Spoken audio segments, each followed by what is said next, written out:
Hey, Choppit here. Today I want to talk about encounter balancing in old school D&D. Mostly for people who never really played D&D. This is probably basic stuff for those who have. Now in the later versions, 3rd and 4th edition, encounter balancing is very much trying to build an encounter that perfectly fits the players or the characters that are in the campaign. So not too hard, not too easy. And they're very detailed rules. And these rules you don't see anywhere in the earliest versions of D&D because their encounter balancing system was based on an entirely different principle. Now the purest form of that is here in the Dungeon board game. Yeah, I know that's not the 75 version, but oh well. You can see it. This game was written before Dungeons and Dragons was written. It was written by one of Dave Arneson's players, Dave McGarry, in the earliest days of their dungeon exploration in Blackmoor. Now, in here it's very simply laid out. The deeper you go into the dungeon, the tougher the monsters are and the larger the treasures are. So the player playing this game has to balance the risk of going deeper with the reward of getting the treasure. Trying to collect enough treasure to win the game, where in D&D you're trying to collect enough XP to get to the next level. So this is kind of the prototype of that system.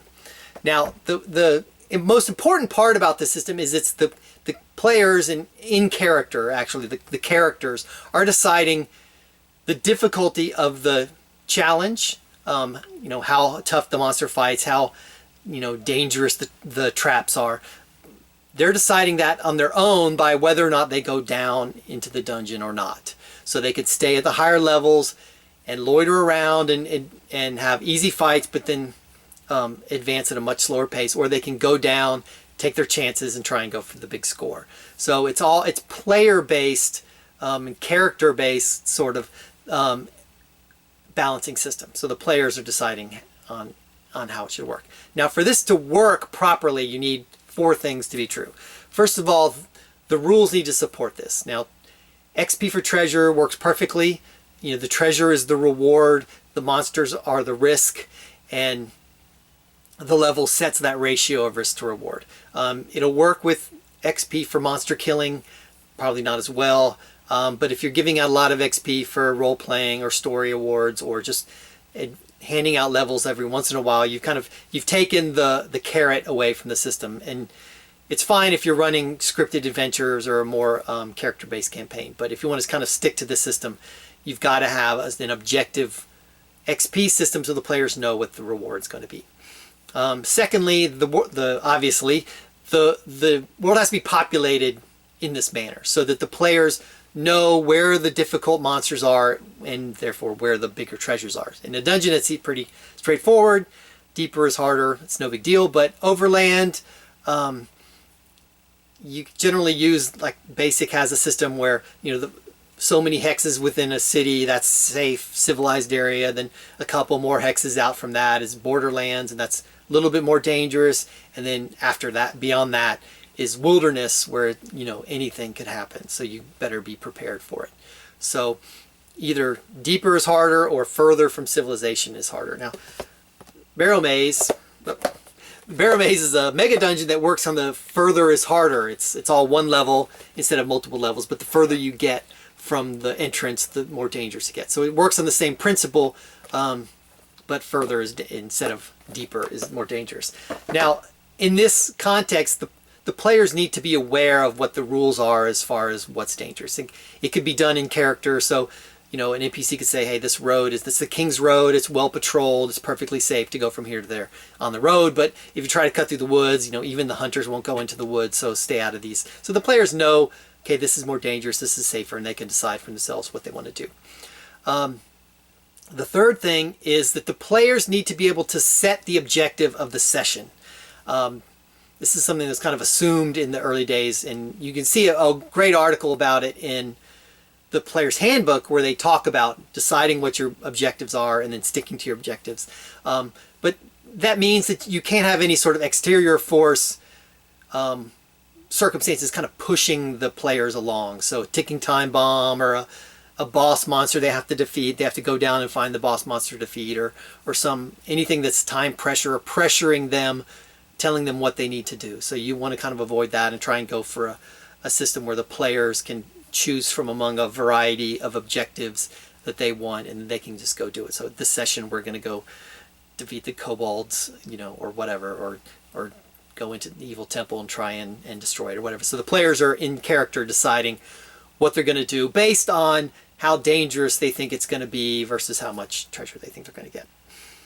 And the fourth, the fourth one is that the levels or the areas have to be big enough to support loitering around. So you can't just have a first level with enough XP to get the party to second level. You've got to have extra, double or triple what they really need. This allows the players to stay up. Even though they hit second level, they may want to stay up in the first level.